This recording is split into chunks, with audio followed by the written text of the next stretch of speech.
पापा। बेवकूफ लड़की, जल्दी से कबीर के सामने घुटने टेको और माफी मांगो। पापा, आप चाहते हैं कि मैं इसके सामने घुटने टेकूं? बेवकूफ लड़की, कबीर ने हमारे गुप्ता परिवार के लिए दिन रात मेहनत की है और तुम हो कि देखकर भी अनदेखा कर रही हो। एहसान फरामोश, मैं तुम्हें मार ही डालूंगा। पापा, आपने बचपन से आज तक मुझे नहीं मारा, आज इस आदमी के लिए आप मुझे मार रहे हैं। आप भूल गए कि माँ ने मरने से पहले आपसे क्या कहा था? तुम्हारी माँ की बात सुनकर ही मैंने तुम्हें इतना बिगाड़ दिया है कि तुम आज ऐसी हो गई हो। अगर तुम अभी भी खुद को मेरी बेटी मानती हो तो कबीर के सामने घुटने टेको और माफी मांगो। भले ही आप मुझे अपनी बेटी ना माने, लेकिन मैं इस आदमी के आगे घुटने नहीं टेकूंगी। ठीक।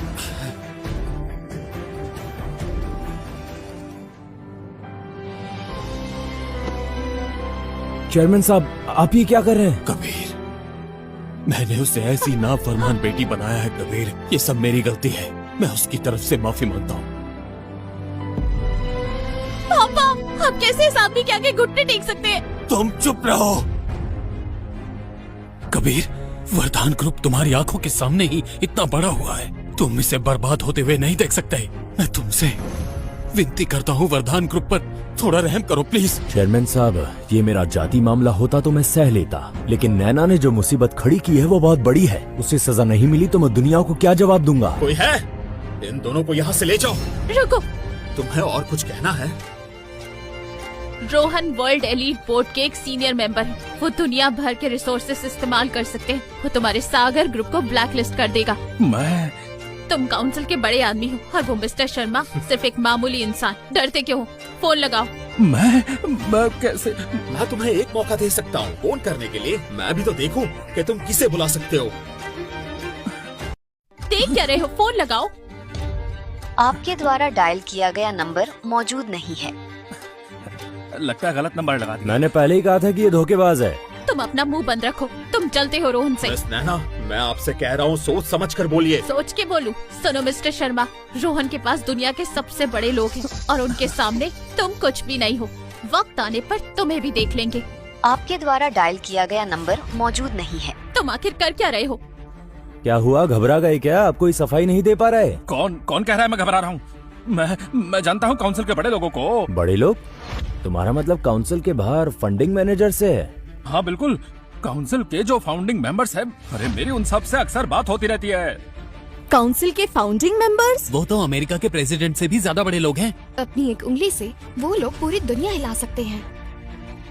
अब डर लग रहा है, बहुत देर हो चुकी है। रोहन, जल्दी फोन करके उन्हें एक्शन लेने को कहो। मुझे सागर ग्रुप और विस्ता ग्रुप को बर्बाद करना ठीक है, तो मैं उन्हें अभी मैसेज भेज रहा हूँ।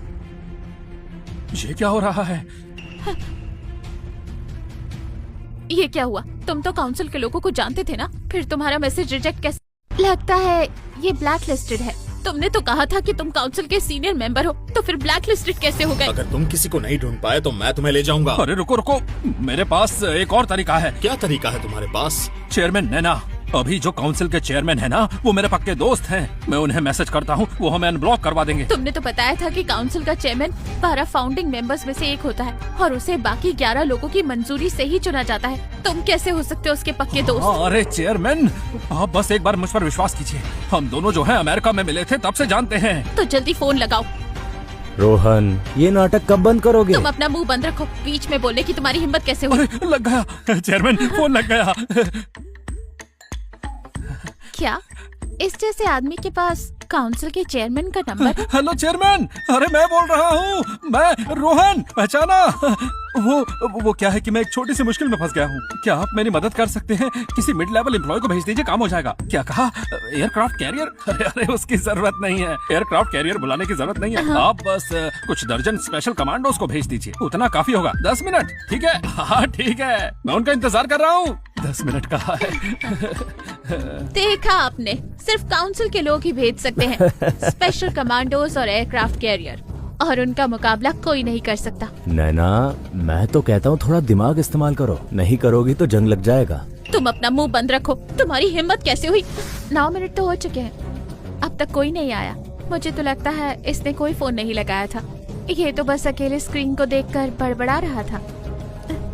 रोहन, मैं देखता हूँ। कौन मिस्टर रोहन को हाथ लगाने की हिम्मत करता है।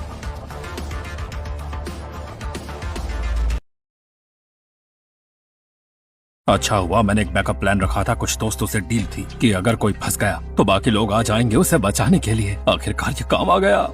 अरे मिस्टर सिंह, ओहो मिस्टर रोहन, अरे आप खुद कैसे आ गए? चेयरमैन, ये तो काउंसिल के चेयरमैन है। चेयरमैन खुद चलकर आए हैं। इस रोहन की पहुंच तो कितनी ऊपर तक। अरे माफ करना, अभी अभी यूएस प्रेसिडेंट से मिलकर आ रहा हूँ। वो बुढ़ा 3 दिन 3 रात तक घुटनों पर बैठा, मैं मिलने से मना नहीं कर पाया, इसलिए माफ करना, थोड़ा लेट हो गया। अरे चेयरमैन सर, आपका आना ही मेरे लिए बहुत बड़ी बात है, शुक्रिया। हम सब काउंसिल के मेंबर्स हैं, एक दूसरे की मदद तो करनी पड़ेगी ना। मिस्टर सिंह, मैं नैना हूँ। मैं इंडिया के वर्धान ग्रुप की चेयरपर्सन हूँ और रोहन की क्लासमेट। मिस नैना, तो बताइए आप लोग किस मुश्किल में हैं अभी? ये कबीर मिस्टर शर्मा के साथ मिलकर हमें अरेस्ट करवाना चाहता क्या है। तुम लोग ये बात जानते नहीं कि मैं और मिस्टर रोहन जो है बहुत ही जिगरी दोस्त हैं? मुझे पता है रोहन तुम्हारा दोस्त है, लेकिन मैं ये नहीं जानता कि तुम कौन हो। मैं हूँ वर्ल्ड काउंसिल एसोसिएशन का चेयरमैन। ये दोबारा बताने की जरूरत है क्या? तुम्हारे पास काउंसिल मेंबर का बैच है क्या? नहीं है तो तुम नकली हो। अरे ये कौन है बॉस? अरे ये कोई ऐसे ही है। लो इसे ठीक से देख लो। तो ये आदमी भी रोहन की तरह काउंसिल का ही है, एक मामूली सा मेंबर, और ऊपर से बैच एक्सपायर हो चुका है। अब तुम लोगों को कोई एतराज तो नहीं है ना? तो जल्दी से घुटनों पर बैठकर माफी मांगो। चेयरमैन बस अपनी उंगली घुमाएंगे और तुम सबको मसल कर रख देंगे। भले ही तुम्हारा वो बैच असली हो, लेकिन तुमने हमारी कंपनी और टेस्टिंग ग्राउंड को जो नुकसान पहुंचाया है, हर जाना तो तुम्हें देना ही पड़ेगा। ओए शर्मा, आंखें खराब हो गई हैं या कान बंद हो गए हैं? अभी भी मुझ पर हुक्म चला रहे हो? मौत से डर नहीं लगता? नैना, लगता है तुम जब तक नहीं देख लेती तब तक नहीं मानती। जब तक तबाही नहीं देख लेती मानती नहीं, ये तो मुझे तुमसे कहना चाहिए। कबीर, घुटनों पर बैठो। बहुत हुआ।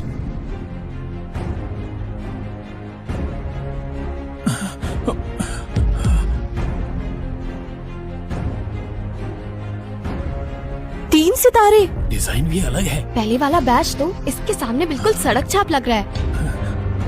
रोहन, इन 3 सितारों का क्या ये मतलब है? 3 सितारे बताते हैं कि वो काउंसिल के सीनियर मेंबर्स हैं। ये 1 सितारा तो आउटर मेंबर का निशान है और उनका बैच भी एक्सपायर हो चुका है। तुम एक लो लेवल आउटर मेंबर होकर काउंसिल के चेयरमैन होने का नाटक कर रहे हो। बड़ी हिम्मत है तुमने। अंजाम पता है इसका? मुझे धोखा देने की हिम्मत की? नैना, तुम खुद बेवकूफ हो। कबीर, मान लिया कि ये मिस्टर शर्मा काउंसिल के सीनियर मेंबर हैं, लेकिन तुम यहाँ किस हक से इतना बोल रहे हो? उन्हें बिल्कुल हक है। कबीर वर्ल्ड एलाइट काउंसिल के 12 फाउंडर्स में से एक है। काउंसिल के चेयरमैन, दुनिया के father of new energy vehicles. Kabir sir तो तभी मिस्टर शर्मा उनकी इतनी इज्जत कर रहे थे। वर्ल्ड एलीट काउंसिल के चेयरमैन है। इतने यंग है वो तो। कबीर, तुम ही हो काउंसिल के चेयरमैन? ये चेयरमैन का पोस्ट तो दोस्तों ने मुझ पर भरोसा करके मुझे चुना है। तुम चेयरमैन मुझे माफ कर दीजिए। नैना, अरे नालायको, अब भी हाथ उठाना है क्या? नैना, वो तुम्हारे अपने पापा है। तुम इंसान हो या नहीं? चाहे कुछ भी हो, मैं मर जाऊंगी पर घुटने नहीं टेकूंगी। नैना, तुम पागल हो गई हो। सबूत तुम्हारे सामने है। झूठ है, सब झूठ है। उसकी आइडेंटिटी झूठी है, उसका बैच भी झूठा है, और ये मिस्टर शर्मा भी। ये जानबूझकर कबीर के साथ मिलकर मेरा बिजनेस हड़पना चाहता है। तुम दोनों मिले हुए हो और नाटक कर रहे हो। हाँ, सही कहा, मेरी आइडेंटिटी झूठी है। तो फिर कबीर किस बेसिस पर कह रहा है कि उसकी पहचान असली है? और ऊपर से father of new energy vehicles. अगर वो A400 बना सकता है तो मैं भी बना सकता हूँ। तो इस हिसाब से मैं भी father of new energy vehicles हुआ ना। ये एक जैसा कैसे हो सकता है? आप लोगों ने कबीर के छोड़े हुए रिसर्च डेटा पर A400 को बनाया है, जबकि कबीर ने इसे शुरू से बनाया है। तो तुम कह रही हो मैंने उसकी मेहनत का फल चुराया? तो ठीक है, उसे कहो कि अपने हुनर को साबित करके दिखाए। अगर उसमें सच में इतना ही दम है कि वो ऐसी चीज बना सकता है जो कोई नहीं बना सकता, तो मैं उसे मान जाऊंगा। अगर वो साबित कर दे तो तुम उसके सामने घुटने टेकोगे, और अगर नहीं कर पाया तो तुम दोनों मेरे सामने घुटने टेकोगे। तुम सुहाना, लगता है आज हमारा नया प्रोडक्ट लॉन्च होने वाला है।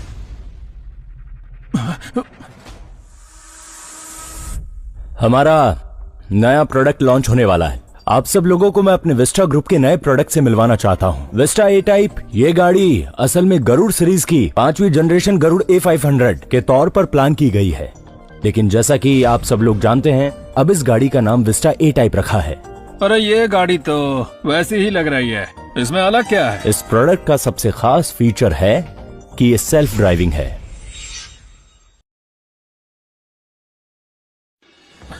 अरे ये बस एक ड्राइवरलेस कार ही तो है ना, और अमेरिका में तो ऐसी टेक्नोलॉजी पहले से ही है, और इसके दम पर तुम खुद को फादर ऑफ न्यू एनर्जी कहते हो। Vista a type driverless technology AI mind use करता है। भीड़ भाड़ वाली शहरों की सड़कों पर यह आपस में इंफॉर्मेशन यूज करती है ताकि ट्रैफिक जाम से बचा जा सके। जब जंग और भूकंप जैसी आपदाएं आती है तो ये सैकड़ों गाड़ियों को एक साथ काम पर लगा सकती है, रेस्क्यू स्टाफ को लाने के लिए और रिलीफ सप्लाईज पहुंचाने के लिए। इससे उनकी जान का खतरा कम हो जाता है। हाइव माइंड, हाँ, पहले तो सिर्फ ड्रोन्स के ही हाइव माइंड के बारे में सुना था, लेकिन ड्रोन्स की कैरिंग कैपेसिटी बहुत ही कम होती है। बड़ी नेचुरल डिजास्टर आती है तो ड्राइवरलेस कार्स एक बहुत ही अच्छा रिप्लेसमेंट होगी। मिस्टर शर्मा सही कह रहे हैं। क्या शर्मा वर्मा लगा रखा है? मुझे तो लगता है तुम लोग पागल हो गए हो। एक ड्राइवरलेस कार ही तो है, इसमें इतना बड़ा क्या है? रोहन बताओ, मैं सही कह रही हूँ ना? सही है ना? ये चीज A400 के कंपैरिजन में कैसी है? ये चीज A400 के सामने जो है एकदम ही साइंस फिक्शन जैसी है। क्या कहा तुमने? रोहन, तुमने कहा था कि अगर हम कोई ऐसी चीज लाएं जिस पर यकीन हो तो तुम कबीर सर के सामने घुटने टेकोगे। अब घुटने टेको। रोहन क्या कर रहे हो? नैना, कौन बेहतर है कौन नहीं ये तो साफ हो गया। कमीनी, जबान संभाल कर बात करो। कबीर, मैंने अपनी बेटी को ठीक से पाला नहीं। आज हमारे परिवार का जो हाल है, हम बाप बेटी उसके लिए जिम्मेदार हैं। लेकिन मैंने तुम्हारी जान बचाई थी, उस एहसान की खातिर हमारे लिए कुछ बोलो। मिस्टर वर्धान, आपका एहसान मुझ पर था, लेकिन वर्धान ग्रुप में 3 साल काम करके मैं वो एहसान चुका चुका हूँ। आपकी बेटी अब सुधर नहीं सकती। एम्बुलेंस बुलाओ। हाथ मत लगाना। कबीर, अगर तुमने मेरी बात नहीं मानी तो मैं यहीं अपनी जान दे दूंगा। मिस्टर शर्मा, मिस्टर वर्धान ने मुझ पर एहसान किया है। गुप्ता परिवार को एक मौका दे दीजिए। कबीर, क्या आपको पूरा यकीन है? अभी जैसे हालात हैं, नैना कुछ वैसे भी बड़ा नहीं कर पाएगी। एक मौका दे दीजिए। कबीर के कहने पर ही मैं तुम लोगों को एक और मौका देता हूँ। 1 महीने के अंदर अंदर सारा नुकसान भर दो, वरना मैं किसी को नहीं छोड़ूंगा। नैना, आशा करता हूँ कि तुम गलती ना दोहराओ और मौके का फायदा उठाओ। सर की परेशानी को समझो। ओए कबीर, अच्छा बनने का नाटक मत करो। अगर तुम सच में मेरे पापा का एहसान मानते हो तो तुम्हें हमारा सारा नुकसान चुकाना चाहिए। रहने दीजिए चेयरमैन, हम मान लेते हैं कि ये शर्त। 1 महीने के अंदर हम सारा नुकसान जरूर भर देंगे।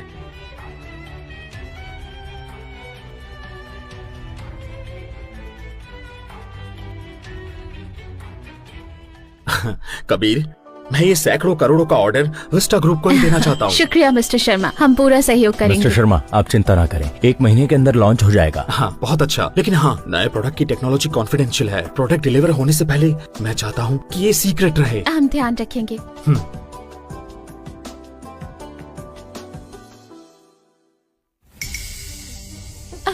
तुम्हें क्या हुआ? क्या हुआ तुम्हें? अभी नैना ने धक्का दिया तो कार एक्सीडेंट की पुरानी चोट उभर आई है। मैं अभी एम्बुलेंस बुलाती हूँ। नहीं, तुम मुझे गाड़ी तक ले चलो। मैं नहीं चाहता कि कोई दिक्कत हो कि पुरानी चोट उभर आए। चलो। मैं पहले चेकअप करा लेता हूँ। मिस्टर वर्धान भी शायद इसी हॉस्पिटल में होंगे। चेकअप के बाद उनसे भी मिल लूंगा। मैं भी साथ चलती हूँ। तुम्हें यकीन है तुम वो हासिल कर लोगे? फिक्र मत कीजिए, मेरा वो जो दोस्त है वो बहुत बड़ा हैकर है, ये काम तो आराम से कर देगा। दोबारा मौका दे रही हूँ, इस बार फेल हुए तो तुम्हें जिंदा नहीं छोड़ूंगी। ये दोनों फिर क्या बुरा करने की सोच रहे हैं?